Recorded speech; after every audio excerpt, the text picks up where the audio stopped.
Having the ability to set specific start and break points within your piping model gives you increased control over the resulting drawings.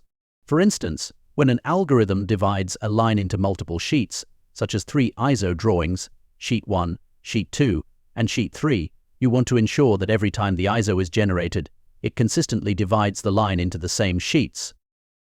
Without specific parameters, the automated process might sometimes rearrange the components into different sheets or change how the ISO is split. In this tutorial, we'll explore how to set up the system to maintain control over which components appear on each sheet. Let's begin by opening the drawing model. Under Plant 3D Drawings, Chapter 10, I'll load our 10_ model. I'm going to focus on line 200 as a test case for generating an ISO. To isolate line 200, I'll right-click and select a selection, followed by connected line number. I'll use part hiding isolation to isolate the selected components for the ISO generation. Next, I will run a quick ISO.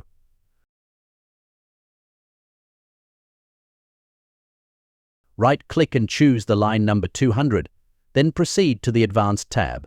I'll adjust the settings to increase the congestion of the ISO and reduce the number of ISO sheets. Once confirmed, I'll generate the ISO drawings.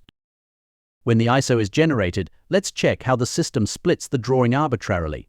Opening drawing number 1, we can see the components chosen for this ISO sheet don't align with what we would typically expect. In most cases, it's ideal for the ISO to follow a logical flow from one end of the pipe to the other, but the system has selected an arbitrary loop that starts in the middle, making it harder to follow. To remedy this, I'll set a defined start point for the ISO. By using the Isometric Annotations tool, I'll place the start point at the flange node, indicated by an exclamation point, which signals the start of the ISO. Let's run the ISO again, ensuring that this time it begins at the designated start point and follows the intended flow.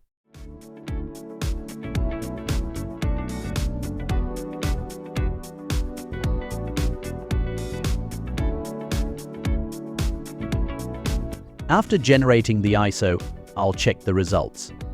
We now observe that the drawing correctly starts at the first pump, 10-1A, and flows as expected through the pipeline. Additionally, I'll show how to set breakpoints to better control the ISO flow. For example, we may want to avoid having the loop drawn continuously. I'll add breakpoints at key locations such as at the globe valve and the T-joints.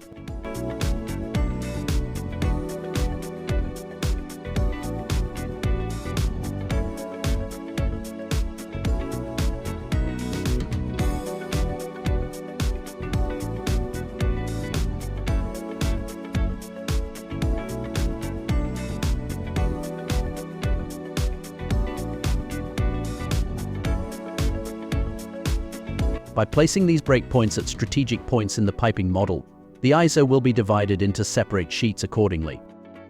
After adding the breakpoints, I'll check the output. The ISO will stop at each breakpoint, allowing us to have a more segmented and logical drawing.